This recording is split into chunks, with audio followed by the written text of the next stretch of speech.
Hi friends, இன்றைக்கி நான் வந்து உங்ககிட்ட காட்ட போகிறது நான் ஸ்டார்ட் பண்ண இந்த மாடி தோட்டம்.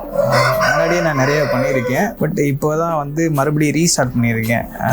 ஸோ ரொம்பலாம் இருக்காது, கம்மியான லெவல் தான் இருக்கும். ஒரு சர்ப்ரைஸான ஒரு விஷயம் நடந்திருக்கு, அதை காட்டணுன்றக்காண்டி தான் அந்த வீடியோவை எடுக்கிறேன். அதை கடைசியில் பார்ப்போம். ஃபஸ்ட்டு மல்லிகைப்பூ.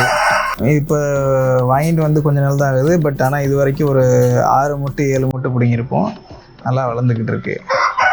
நெக்ஸ்ட் வந்து என்ன பண்ண போகிறோம், மேலே போக போகிறோம். வாங்க.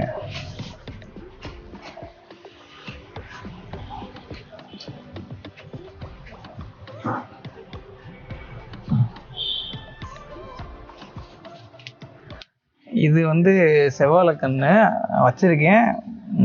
நம்ம இந்த சீசனுக்கு வெயில் தாங்காமல் வந்து லைட்டாக கருகுது, ஆனால் வளர்ந்துடும். ஒரு வாரம் தான் திருப்பி தலைய ஆரம்பிச்சிடும். அப்புறம் இது அரளி செடி. வீட்டு வந்து பூ பிடுங்குறன்றக்காண்டி, அந்த சாமி கும்பிட்றப்ப பூ பிடுங்குற பர்பஸ்க்காக வந்து வாங்கி வச்சுருக்கேன். வாங்கினப்போ இவ்வளோதான் இருந்துச்சு, இப்போ இவ்வளோ தூரம் வளர்ந்துருக்கு. இதில் இன்னொன்று சைடு கிளை வேறு வளர்ந்துக்கிட்டு இருக்கு. நெக்ஸ்ட்டு வந்து இது வந்து கற்பூரவல்லின்னு சொல்லுவாங்க, வந்து மூலிகை செடி. இதை டெய்லி நீங்கள் ஒரு இலை சாப்பிட்டு வந்தீங்கன்னா உங்களுக்கு வந்து சளி பிடிக்கிறதோட இது ரொம்ப கம்மியாகும். செம காட்டமாக இருக்குது. இது தக்காளி செடி. ஸ்பெசிஃபிக்காக நான் விதை போட்டுலாம் இதை வளர்க்கலை, ஜஸ்ட்டு ஒரு டேபிள் ரோஸ் வளர்க்குறப்ப அது கூட வளர்ந்துச்சு, எடுத்து வச்சு நல்லா வளர்ந்துருச்சு. இது இன்னொரு தக்காளி செடி, காய் வைக்க போகுதுன்னு நினைக்கிறேன். அது வந்து இஞ்சி. இது ஒரு இஞ்சி.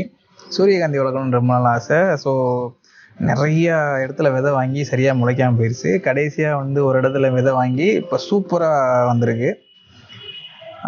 சின்ன செடியிலேருந்து வளர்த்து போடணும்னு ஆசை, பட் எடுக்க டைம் இல்லாதனால இப்போ தான் அது மொட்டு வச்சுக்கிட்டு இருக்கு.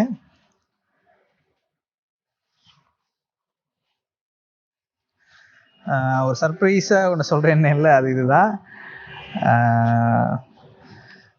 பார்த்தீங்கன்னா கிட்டத்தட்ட என்னோடய தலை சைஸுக்கு இருக்கும். எனக்கு ரொம்ப பிடிக்கும் சூரியகாந்தி பூனா. அது வீட்டில் வளர்க்கணுன்ற நாள் ஆசை. ஃபஸ்ட் டைம் விதை போட்டு கிட்டத்தட்ட ஒரு 12-13 விதை போட்டு அதில் 3 செடி தான் வளர்ந்துச்சு. அந்த 3 செடியில் 2 செடி தான் தாக்கு பிடிச்சிச்சு. அந்த 2 செடியில் ஒரு செடி மொட்டு வச்சுருக்கு, ஒரு செடி பூத்துருச்சு. நல்லா பாருங்க எவ்வளோ அழகாக இருக்குது அப்படின்னு. இப்படி விவசாயத்தெல்லாம் விட்டுட்டு மக்கள் வந்து ஏன் காசு போடுறாங்கன்னு தெரியல, பட் இது ஒரு பூ பூத்துதில் அவ்வளோ சந்தோஷமாக இருக்குது. இந்த மாதிரி நிறைய காய்கறி போடணும்னு ஆசை. ஸோ நெக்ஸ்ட் டைம் வந்து நிறைய பண்ணும்போது உங்களுக்கு நான் வீடியோ எடுத்து காட்டுறேன்.